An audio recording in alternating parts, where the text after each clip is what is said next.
Hi everyone, this is a review of Hard Island Festival in Croatia, branded as the craziest best holiday for hard dance music lovers, and from experience I can tell you that it really is.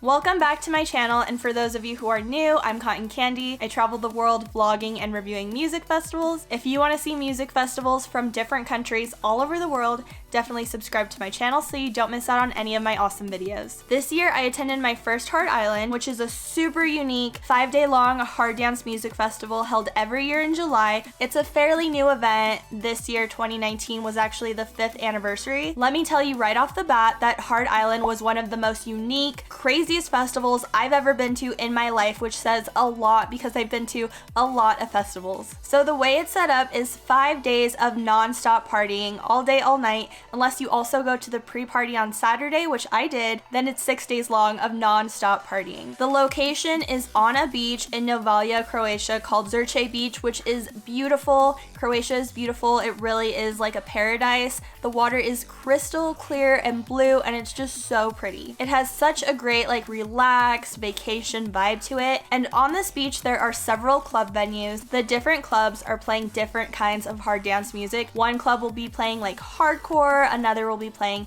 euphoric hard style, and then another one will be playing raw style. And so there are all these different clubs with different music, and what's really cool is it's just like a festival. You can go from club to club with your wristband to see all the different stages or the different clubs and the different music. I think that's so awesome because even though it's set up kind of like a festival, it's really has this intimate setting with like those club atmospheres. I love going to music festivals and concerts for sure, but sometimes if I really love a DJ, I like to go see him in a club because it's just, again, a more intimate setting. You're closer to the DJ, you have more viewing options. When I say it's non-stop partying all day and all night for 5 to 6 days long, I am not kidding. During the daytime, there are several boat parties and pool parties to choose from. Once you get on a boat, you obviously can't leave because you're out on the water, but if you're just going to the pool parties on the beach, you can go back and forth between the different parties to check out the different music. And then at night, there are even more parties with different genres and styles to choose from. Again, so unique that you can go freely between the different venues, like they're stages, but really they're like clubs on a beach, and it's such a cool environment.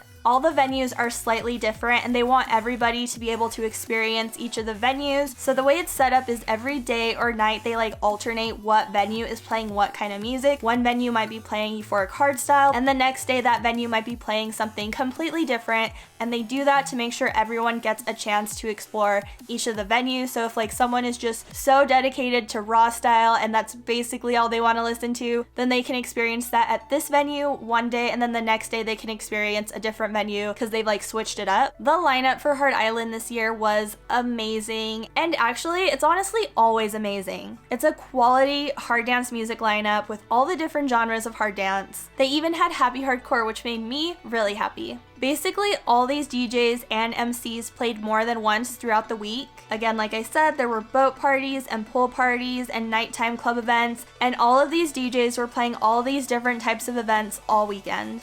Destructive Tendencies played literally so many times that weekend. I swear they played at least 15 or 20 times. They actually had a boat party where it was just them playing back-to-backs with other DJs, and Joey from Destructive Tendencies is also part of Minus the Crown. So I saw him play as Minus the Crown, and then he disappeared, and I found out his next set was with Destructive Tendencies 5 minutes later at a different stage, and that's just crazy. He was just running around all weekend. I really liked the Papaya Club for the daytime events. That's where the Monstercat pool party was, and it was definitely one of my favorite events the whole week. It was so much fun. You know Darren Styles is my favorite, so it was really good to see him there. Again, I did already see him 2 days before that in Austria, but can't get enough Darren. His sets are always really good. Atmozfears, Code Black, Dougal, literally the lineup was so stacked, and it was such a good party. It was my favorite part.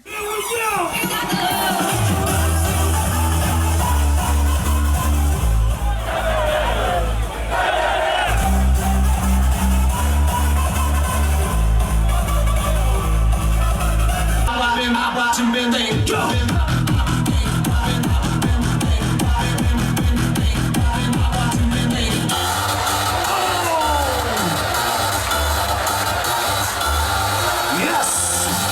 Darren!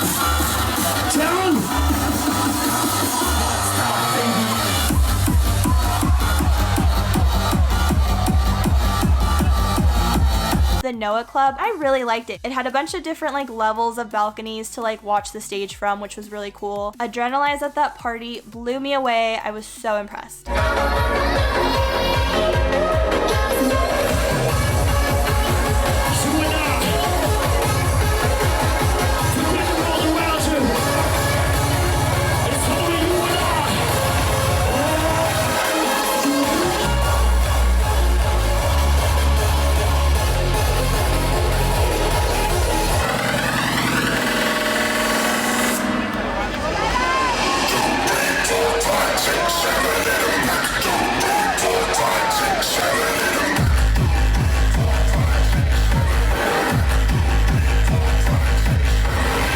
I really wish they would have used it more because I did really like that venue, so maybe they will again next year. Calypso Club though, that was my favorite venue for sure. I just liked the way it was set up. There were so many different types of balconies and areas where you could view the stage from, and I think it overall just had like a really great vibe and atmosphere.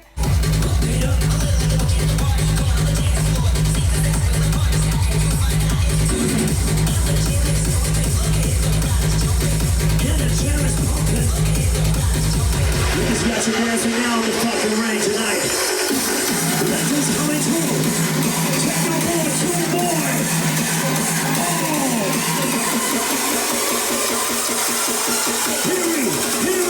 Here we fucking go!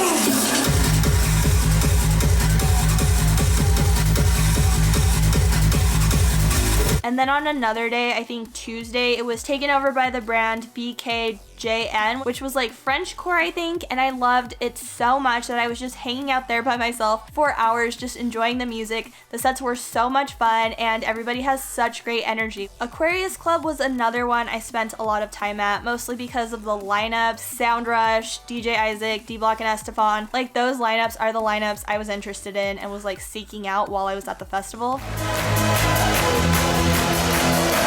Watch it, let's go!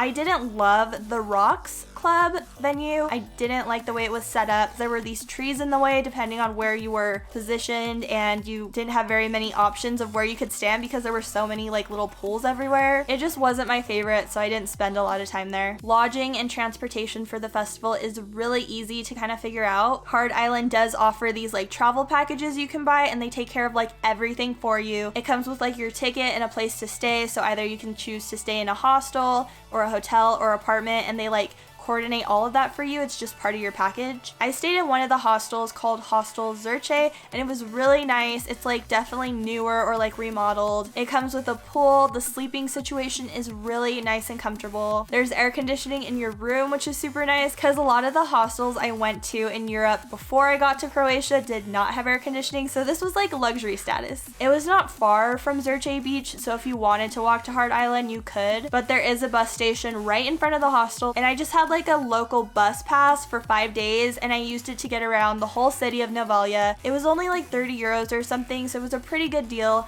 and after like being there for 1 to 2 days, you really get the hang of it. All of the buses are like color coded, and even if you don't know which one you should get on, like the drivers will help you out. Very, very easy to get around the city. Once you get the hang of it, of course. The weather at Zrće Beach, the weather in Novalja in general, was just really beautiful most of the time. It had its moments where it like rained a lot. Like they actually had to keep rescheduling and sometimes canceling boat parties because of the rain, I think. And even when it was raining, everyone still kept like really good energy. Like no one really let the rain hold them back from partying and having a good time. I know I had a good time. The rain just really messed up my hair. They did try to implement like a cashless system where you could like load your money onto a wristband and pay at all the different venues that way, but I never signed up for it, and then like my friend did, and apparently it like didn't work at all, or it rarely did, so I'm kind of glad I didn't sign up for it. But I didn't need to because all of the clubs took like cash and cards anyways. If you've already been following me on YouTube or on social media, you know that I actually attended my first DEF CON 1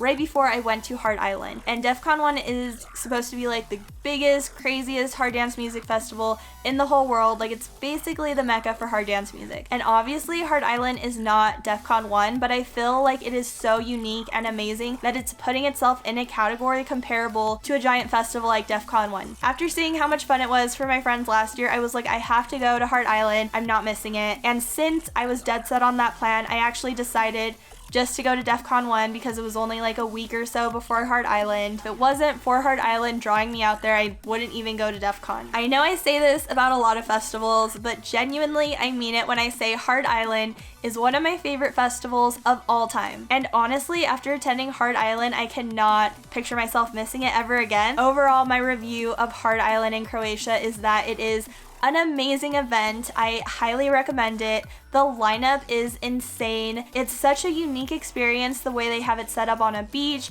and with all the different clubs. Like, it has such an intimate setting but also has this crazy party vibe. Everyone's in the holiday mood, meaning everyone is excited to talk to each other and make new friends. It just creates this really welcoming vibe. There's nothing else like it. I've been to so many festivals all over the world, and Hard Island was just unique, and it's something everyone should experience at least once, especially if you're a hard dance lover. I would put it like right up there with DEF CON 1. Like, you're not going to experience another hard dance music event like DEF CON 1, but you're not going to experience another hard dance music event like Hard Island either. If you went to Hard Island, definitely let me know in the comment section. I would love to know what you thought about the festival, if you liked or if you didn't like it, what were your favorite sets, and all that good stuff. If you haven't already, please check out my Hard Island 2019 vlogs if you want to see what the festival was really like from an attendee's point of view. And don't forget to subscribe to my channel for more videos about different music festivals from different countries all over the world. Thanks again for watching, and if you're a hard dance music fan, I hope to see you next year at Hard Island. Until next time,